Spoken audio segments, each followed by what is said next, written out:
Hello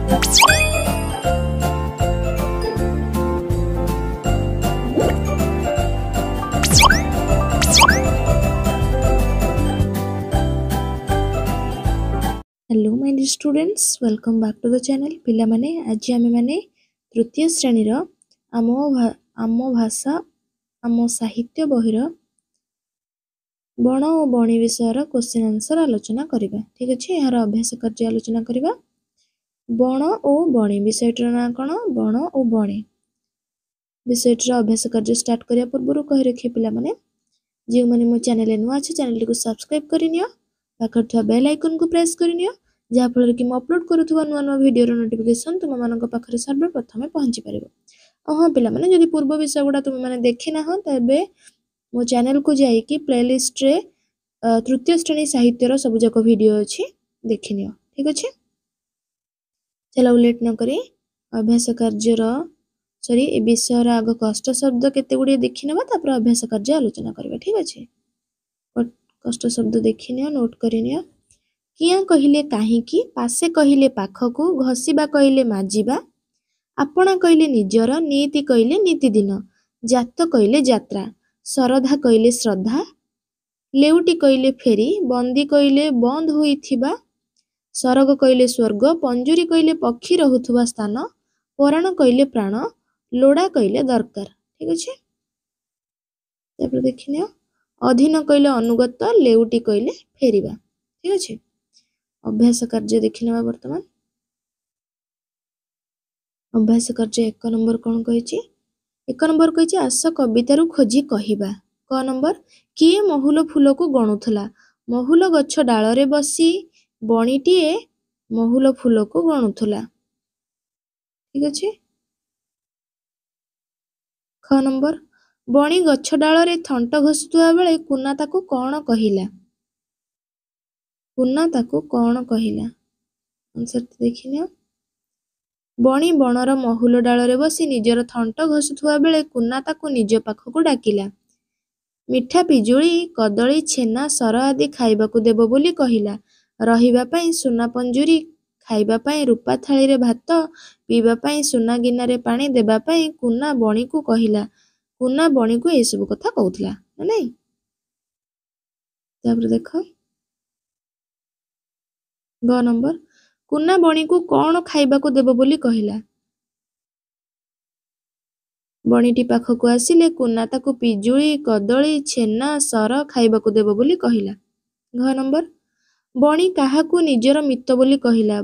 बणमूलक को बणी निजर मित्र बोली कहिला। तार बण को से तार मित्र बोली कहिला। 2 नंबर, आस बण और बणी कवितार शेष 2 पद आवृत्ति करिबा। लोड़ा नाही मो सुना पंजुरी, रूपा थाली रो भात, गछर डाल सरग मोर, बण परा मो मित। तापर 3 नंबर टी देखो पिला माने, तळे दिया जायथिबा पदटी को सजाडी लिखिबा। लोड़ा नाही मो रूपा थाली रो भात, सुना पंजुरी, बण परा मो मित, गछर डाल सरग मोर। एटा कोन हबो? लोड़ा नाही मो सुना पंजुरी, रूपा थाली रो भात, गछर डाल सरग मोर, बण परा मो मित। 4 नंबर देखो, बणी परी आउ केउ केउ चढ़ेई आमर मित होई परिबे तार एक तालिका कर। सुआ, सारी, पारा, कोइली एमाने मध्य आमर मित होई परिबे। 5 नंबर, जेपरी बसी बसी जीवाकू आमे बसी बसिका कहू, सेही परी कौन हेबो? उड़ी उड़ी जीवाकू उड़ी उड़ीका, चाली चाली जीवाकू चाली चालिका, दौड़ी दौड़ी जीवाकू दौड़ी दौड़ीका, गाई गाई जीवाकू गाई गाईका, नाची नाची जीवाकू नाची नाचिका। ठीक अच्छे, तापर देखो 6 नंबर, कवितारे आनिबे बापा मोर कुहागला बेले कथारे मो बापा आनिबे बोली कुहा जाइछि। माने जेतोळ गीतरे आमे कहूचे आनिबे बापा मोर, सेटा कथारे कहउछन केमति? मो बापा आनिबे ना नहीं? सेही परी कवितारे थिबा कथारे माने कथा कथारे कौन हेबो कुह? देखिबु केते जात, केते जात्रा देखिबु, घसुचु थंट डाले, डालरे थंट घसुचु, नीति हेबो देखा, नीति देखा हेबो, पाउछि केते सुख पाउछि ना नहीं?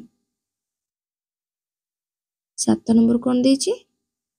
बण और बणी चित्र रे रंग दियो। ए जो चित्र हेछि जंगल हेछि, ए जो बणीटी खाद्य खुंपी खुंपी खाउछि ना नहीं, याकू एथरे रंग दबो। ठीक अछि, ବହିରେ ଥିବ ରଙ୍ଗ ଦେବ।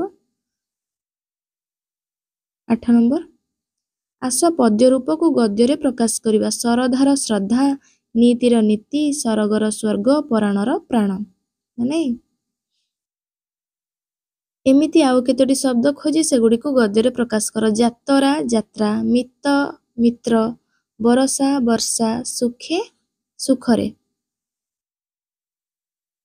9 ନମ୍ବର ପୁନା ଓ ବଣି ଚଢ଼େଇର କଥାବାର୍ତ୍ତା ନିଜ ନିଜ ଭିତରେ ଅଭିନୟ କରି ବର୍ଣ୍ଣନା କରିବେ। ଏଇଟା ପିଲାମାନେ କ୍ଲାସରେ ତୁମମାନଙ୍କୁ ଟିଚର କରେଇବେ। ତାପରେ ଦେଖ 10 ନମ୍ବର 10 ନମ୍ବର କ'ଣ ଦେଇଛି? ଚିତ୍ରରେ ଯାହା ଦେଖୁଛ ସେ କଥା 3ଟି ଧାଡ଼ିରେ ଲେଖ। ଚିତ୍ରରେ କ'ଣ ଦେଖୁଛ? ଗଛ ଉପରେ ଗଛ ଡାଳରେ ସବୁ ବସିଛନ୍ତି ପକ୍ଷୀମାନେ, ନାଇଁ? ଦେଖ ଝଙ୍କାଳିଆ ଗଛଟିରେ ଅନେକ ଗୁଡ଼ିଏ ପକ୍ଷୀ ବସା ବାନ୍ଧି ରହିଛନ୍ତି। ସକାଳ ହୋଇ ସୂର୍ଯ୍ୟ ଉଦୟ ହେବା ମାତ୍ରେ ସେମାନେ ନିଜ ଖାଦ୍ୟ ଅନ୍ୱେଷଣରେ ଉଡ଼ି ଯାଉଛନ୍ତି। ସନ୍ଧ୍ୟା ହେବା ପୂର୍ବରୁ ସେମାନେ ନିଜ ନିଜ ବସାକୁ ଫେରି ଆସୁଛନ୍ତି। ଗଛଟି ସେମାନଙ୍କୁ ନିରାପଦ ଆଶ୍ରୟସ୍ଥଳ ଯୋଗାଇ ଦେଉଛି। 11 ନମ୍ବର କ'ଣ କହିଛି? ବଣଠାରୁ କି ଉପକାର ଆମେ ପାଉଛୁ ସେଟା ଲେଖିବା।